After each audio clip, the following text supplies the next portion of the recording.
Thank you for joining us for this episode of This Ability Podcast. I'm your host, Mary Baudouin, and joining us today is Paul Ganucheau, a board member with the Autism Society of Acadiana. Welcome to the show, Paul. Thank you for having me, Mary. Tell us a little bit about yourself. Well, I'm the first board member the Autism Society of Acadiana has had that was officially diagnosed on the autism spectrum. I was diagnosed as an adult, and I am still a board member, now on the advisory panel after terming out as an executive board member, and I'm a career volunteer and self-advocate. I'm glad that you're here today to talk to us a little bit about something that's close to home to you. So, Paul, tell me a little bit more about your diagnosis. Well, I was 25 and medically discharged from the United States Marine Corps Reserve for back and knee injuries and a few psychological issues. I was seeing a neuropsychiatrist on staff for depression and anxiety following that discharge. My wife, whom I was dating at the time, said, "I love you, but something's off and I want to find out what." So that neuropsychiatrist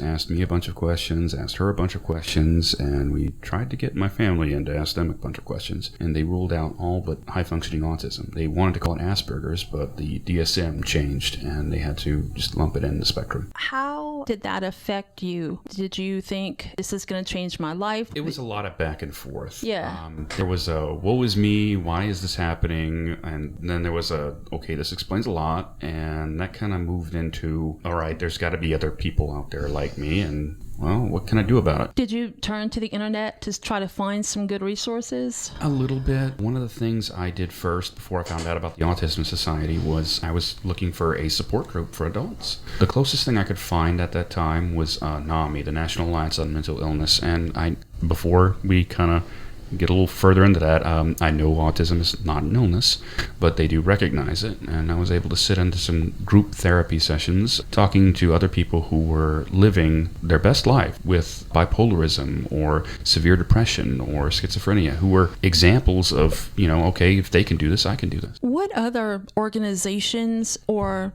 places or people have been a resource for you?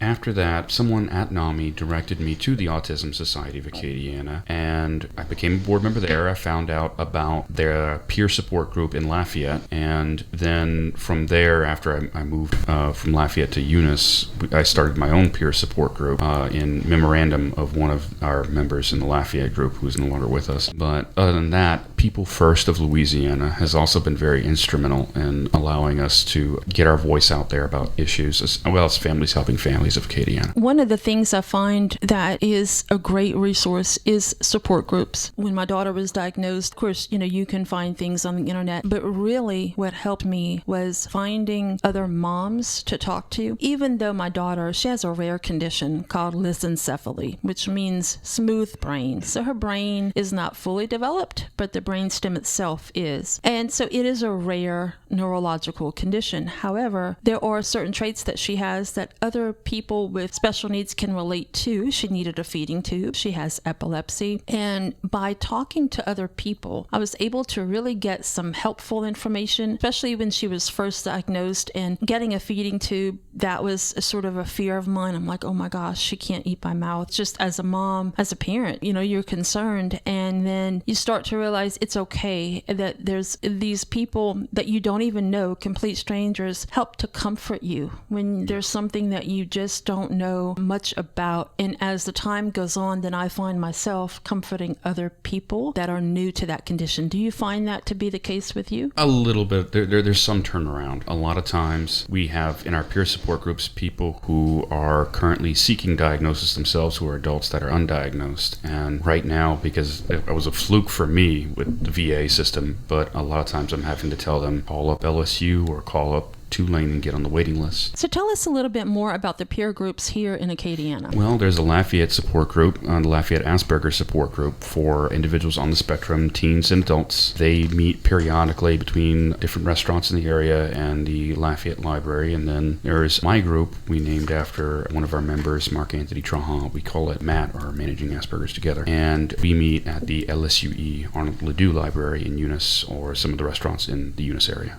I don't want to overshadow the parent support groups either. Yes. There are parent support groups like you had mentioned earlier. There's one for the moms and one for the dads too. From the Autism Society. Yes. And I believe I've seen those postings on Facebook, if I'm not mistaken. So it would be a good idea for our listeners to follow them on Facebook. And, even for those that are living out of state, there's a possibility they might do it via Zoom. I know that for the Dreams Foundation, we did a lot of meetings during COVID. We did it via Zoom because during that time, we're all stressed out. Coping with COVID plus other things, life in general can be stressful. So having a support group there, whether it's virtual or in person, is a great thing. Tell us about the support group for dads. Are there many guys that participate in that? There are several. Okay. Some from the board that try to just do their own thing, make a group for the moms, and there needed to be something for the dads too. I know they meet in Lafayette, as far as I know. Again, you can find out more information on Facebook on their page. It's not just the support groups that the Autism Society helps connect people with. A lot of times they will try to do their best to live by their mission statement, and that's to better the lives of all persons affected by autism, whether it's the peers or the parents. They've created activities throughout the year like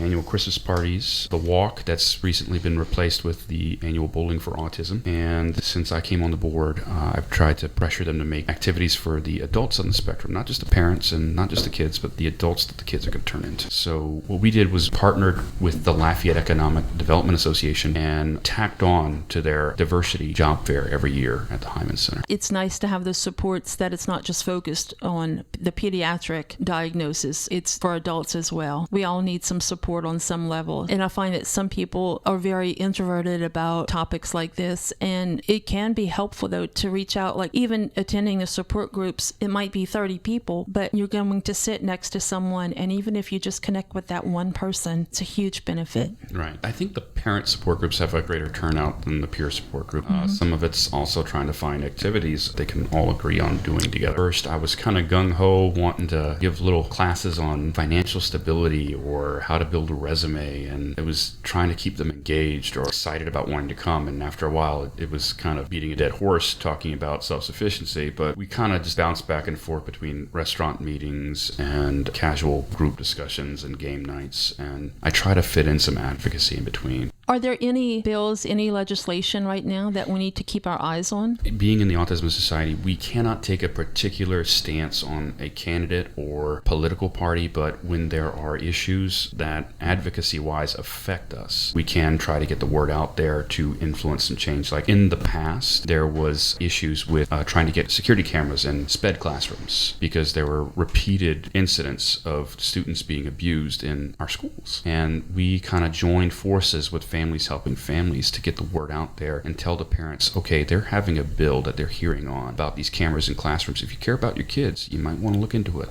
Something similar is going on right now with the current state constitutional convention. Not people are saying it's a little long. It's very long-winded and it takes a while to get through. Some other states have shorter constitutions, and be that as it may, we're unsure as to what they're changing, what they're omitting, and how that might affect, for better or for worse, healthcare, education, and housing for differently abled populations. So it would probably be a good idea for those of us hearing this news to get in touch with our state representatives and senators and find out some more information, and because that's what they're there for. They're elected officials and we voted them in, so we should be able to contact them easily to get that information, and then they could provide that to us so we could decide how to ask them to support it or not, depending on what the legislation is. Another issue coming up right now, it's been ongoing since early this year, the Special Education Advisory Panel with the State Department of Education. Okay, tell us a little bit more about that. They're an advisory panel in name consisting of retired professionals, parents, and self-advocates. Okay. And that's to provide just a little bit of extra eyes and ears in the Department of Education saying, hey, maybe you shouldn't be doing that, or if I were you, I'd probably be doing this that way. Try to make the education system do more of what we're hoping it should be doing and kind of fit within that no child left behind right. mentality more Yes. and more. They were dismissed early this year via email and they have yet to reconvene or create a new SEEP after a lot of people applied for the vacancies. Was it because were they bringing up topics that were controversial? I don't know. All I know is that they were basically told that they were going a different direction. And be that as it may, there's still void that needs to be filled in terms of accountability for basically persons that are responsible for shaping and molding your child and their future, whether or not they will be able to obtain and live the quality of life that they want or you would want for them. You mentioned a little bit earlier about partnership with families, helping families, and that's a huge one because they have their own advocacy team and they do a wonderful job of promoting that. Autism Society on its own is a family. It's a big family of parents and individuals whom are diagnosed themselves, but even on the broader spectrum of things in terms of advocacy, it's a big family between us and Families Helping Families, all of the other organizations in the area that we team up with. Tell me about the Autism Society itself. How many employees are there and what do they do? How big is it? There's a handful in the office that are usually available Mondays, Wednesdays, and Fridays to ask general questions and refer people to providers in the area, healthcare providers in the area, or help them try to seek diagnosis. Other than that, it's mostly board members who just volunteer out of their time to help keep things on top and plan future events, whether it's our summer cooking classes or water safety survival classes for the little ones, or if it's the Mom's Appreciation Night. We try to do a little bit of everything for everybody. And it's hard to please everybody, but we do our best. So if someone's listening and they live here in Louisiana, how can they get involved with the Autism Society? Well, come to one of our events. Like I said, check out the Facebook, check out what the next nearest event is, and if you see one of us wearing a gray polo shirt with a Autism Society of Acadiana logo, ask us about it. And speaking of the logo, I think you were mentioning to me before we started to record this episode that the logo has changed recently. So tell me a little bit more about how that came about. A long time ago, we were given a symbol without our consent. We had this puzzle piece put on us, and that was to describe us as being puzzling, as pieces of a puzzle that needed to be solved. Over the years, as a lot of us became more self-aware, we started to not really appreciate that symbol. It started to develop passive-aggressive, passively ableist connotation with us, and we did not like that. The Autism Society on the national level, they heard that, and in trying to be instrumental in elevating our voices, not only by trying to have more of us representing ourselves on that board, they also decided, okay, we're going to retire that, and we're going to create a new logo, and what we want input from the autistic community in helping us create that new logo. That's what they did. They asked us for input. I couldn't have been happier, because there are still other well-meaning persons and organizations that are still hanging on to that puzzle piece. I'm looking at your website now, which, by the way, for those of you listening and would like to check it out, it is acadianaautism.org. That's Acadiana, ACADIANA, autism.org, because they are a nonprofit organization. And if you look at the website, you'll see the logo at the top. So tell me a little bit about the symbols that are on the logo. What do they represent? Interwoven strands representing different people across the spectrum and coming together to help each other. I love the colors and I love the fluidity of it. I think it's eye-catching as well. Another thing too is we're not depending on that blue. One thing they have done in the past is stressing that blue, not just the puzzle piece, but the color blue. And that goes back to it being kind of mislabeled as a boy's disease. That was because a lot of the diagnosing criteria was more geared towards diagnosing it in males than female, when actually it's, I would argue, equally prevalent in males and females. Right. It's just females typically are capable of quote-unquote masking better and dealing with these social situations a lot easier than the boys do. So it's harder to get a diagnosis. And I think, you bring up a good point, because I think my parents' generation,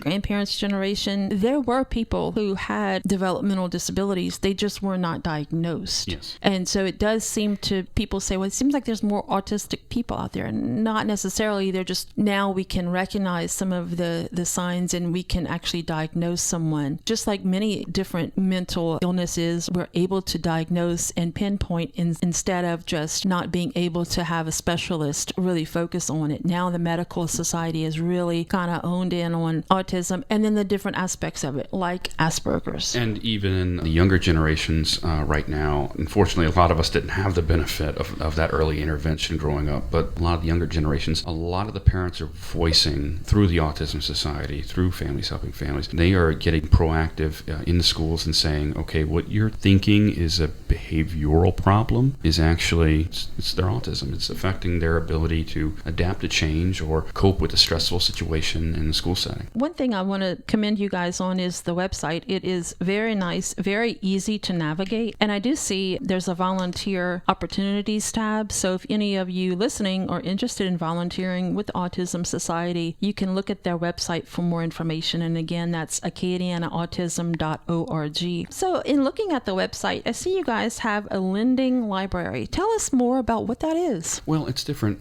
books, and there are some audiobooks in there too about autism for younger people, teenagers, and adults to try to gain some introspection and some insight into what autism is and how to live with it. Some books are written by parents and professionals, and some are even written by persons on the spectrum. And it's free for anyone who's a member of the Autism Society to go to and borrow a book. In fact, we're currently working on trying to update the checkout system right now. I wasn't aware of how big the Autism Society is here in Louisiana. It looks like there's one in Greater Baton Rouge, Southwest Louisiana, and in Greater New Orleans. Yes.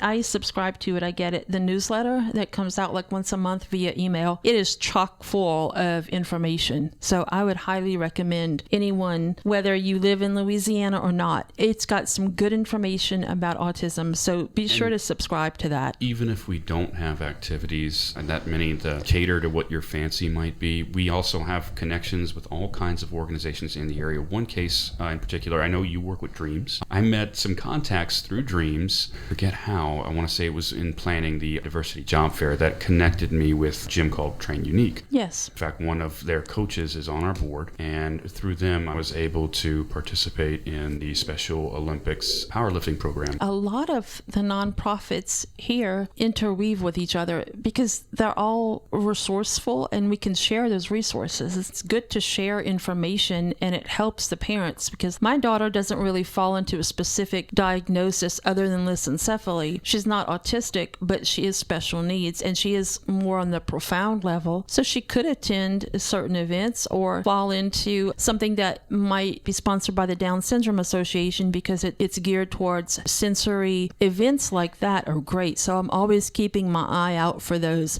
and she can attend it because it's geared towards people that are like her. It goes back to the old adage, sharing is caring. So we've got a few minutes left, Paul. Is there anything that you would like to cover that we have not discussed? Just advocacy and self-advocacy. There is a difference, I find, between being an advocate, being a parent or a teacher, and being a self-advocate, somebody who's on the spectrum trying to bring up an issue. So tell me how, if someone is listening to you and they're like, okay, I have been diagnosed, how can I advocate for myself? What exactly is self-advocacy? Well, that's participating in organizations like the Autism Society for equal representation. And since I have gotten on the board, they have gotten 2 more individuals on the spectrum. They have actually, I've termed out, but they promoted me to being an executive board member. Now I'm back to the advisory panel. I'm kind of in it for the long haul, for the better. And there's a difference, I want to say, between speaking for us and then speaking with and alongside us. And what the Autism Society has done over the years is they've been instrumental in speaking with us and alongside us and helping elevate our voice. Not just the parents, not just the professionals and the teachers who are participating, but also us, ourselves. They are doing their best to promote their image as people who do care and want to see the best for us. You summed it up great. A couple of things that they can do, in addition to volunteering at events, also just staying on top of those key issues in the state. And like we were talking about at Constitutional Convention, talking to your state senators and representatives and just making your voice heard. That's a way to advocate for yourself. And